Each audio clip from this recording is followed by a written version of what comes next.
आमतौर पर शांत रहने वाले नैनीताल शहर में बुधवार की रात को अचानक सांप्रदायिक सौहार्द बिगड़ गया, जब एक 12 साल की किशोरी को एक विशेष वर्ग के व्यक्ति द्वारा उसके साथ दुराचार करने के बाद नैनीताल वासी पूरी तरह से भड़क गए और नैनीताल में हिंदुवादी संगठनों ने विशेष वर्ग के लोगों के प्रतिष्ठानों पर भारी तोड़फोड़ करी।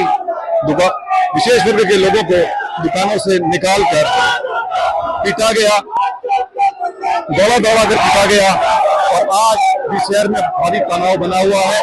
पूरा शहर बंद है। पूरे शहर ने इकट्ठा होकर आयुक्त महोदय के कार्यालय का घेराव किया और फिर से ये भारी भीड़ कुछ विशेष वर्ग के लोगों के प्रतिष्ठानों की तरफ बढ़ रही है और भारी नारेबाजी कर रही है। भारी मात्रा में पुलिस बल तैनात है और जनता पूरी तरह से आक्रोशित है। कल रात विशेष वर्ग के लोगों के धार्मिक स्थल पर भी भारी पथराव किया गया।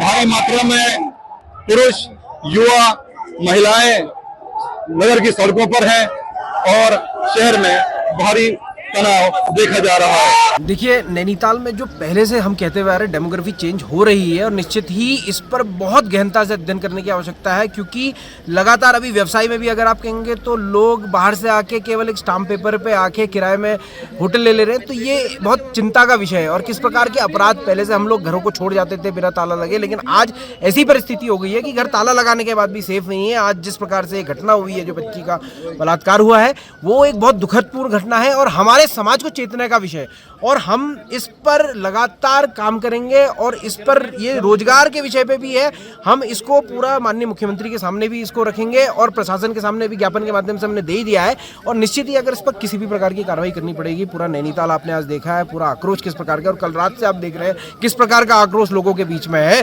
तो ये निश्चित ही अब यहाँ जो है परेशानियां जो हैं वो बढ़ने वाली हैं। और मैं तो बल्कि निवेदन करूंगा सभी लोगों से, जिन लोगों ने इस प्रकार से किराए में दे रखे हैं भवन और ये वो, कि इनका सत्यापन कराएं, इनको ठीक कराएं, क्योंकि ये कल को फिर कुछ गलतियां करेंगे तो फिर ये माहौल जो है शहर का बहुत बिगड़ता जा रहा है। इस नैनीताल शहर के जो शांतवादियों को दोबारा से इस कुकृत्य ने एक 72 साल का एक क्या नाम, उम्र दराज आदमी एक 12 साल की बच्ची के साथ ऐसा कुकृत्य करता है कि जो इंसानियत को शर्मसार करती है। और आज मैं एक आदमी होने पर खुद शर्मिंदा हूँ और हमने आज पूरे जिला बार एसोसिएशन ने इन सब में हमने एकत्र होकर अपनी पीड़ा और अपने गुस्से का इजहार करते हुए विरोध प्रदर्शन किया। हमने न्यायालयों में जिला जज साहब से भी मांग करी कि उस पीड़ित को सही न्याय मिल पाए, उसके लिए नैनीताल में ट्रायल होना आवश्यक है। और इसी उम्मीद के साथ कि प्रशासन की तरफ से कोई लापरवाही ना हो, तो हम कमिश्नर साहब से इसी उम्मीद के साथ सारे अधिवक्ता यहाँ पर आए थे कि उस पीड़ित को सही न्याय मिले और जो भी ऐसा कुकर्मी है उसको कठोर से कठोर जो दंड मिल सके उसके लिए प्रशासन कार्रवाई करे। देखिए, सबसे पहले तो जब ये घटना प्रकाश में आई तो पुलिस ने इसका त्वरित संज्ञान लिया। इस मामले में एफआईआर दर्ज की गई, अभियुक्त की गिरफ्तारी भी इसमें हो गई है।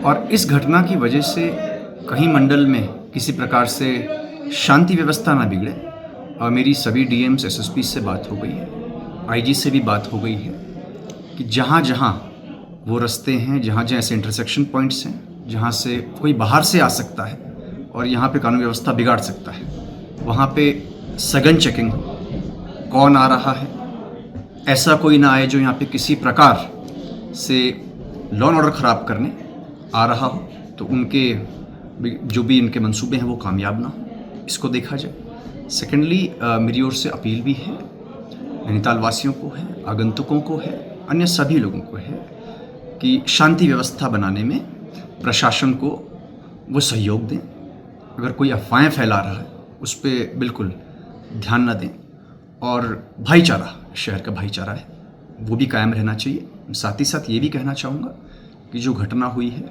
उसमें जो भी दोषी हैं उनके विरुद्ध कठोर से कठोर कार्रवाई जो कानून में है वो की जाएगी। निश्चित रूप से जिस प्रकार का क्या कहते हैं विशेष समुदाय के लोगों द्वारा यहाँ पर को नैनीताल की फिजा बिगाड़ने के लिए ये वातावरण यहाँ पर को बनाया जा रहा है, इसका सारे शहरवासी, व्यापारी, होटल, एडवोकेट्स सब लोग पुरजोर विरोध करते हैं। नैनीताल में आज तक कभी ऐसी कोई घटनाएं नहीं हुई जो विशेष समुदाय के लोगों द्वारा यहाँ पर अशांति का वातावरण फैलाया जा रहा है। इस पर कठोर से कठोर कार्रवाई की जानी चाहिए। आज हजारों की संख्या में हमारे युवा साथियों ने कमिश्नर महोदय को ज्ञापन दिया है, माननीय मुख्यमंत्री जी को ज्ञापन दिया है। जो आरोपी है वो अनसेफ जोन में उसका घर है और आज तक उसका अनसेफ जोन में घर किस कारणों से बचा, और उस पर निश्चित रूप से 1 या 2 दिन के अंदर बुलडोजर कार्रवाई होनी चाहिए, वरना यहाँ का जो कानून है वो सारे युवा अपने हाथ में ले लेंगे। शीला सिंह बिष्ट, आज तक।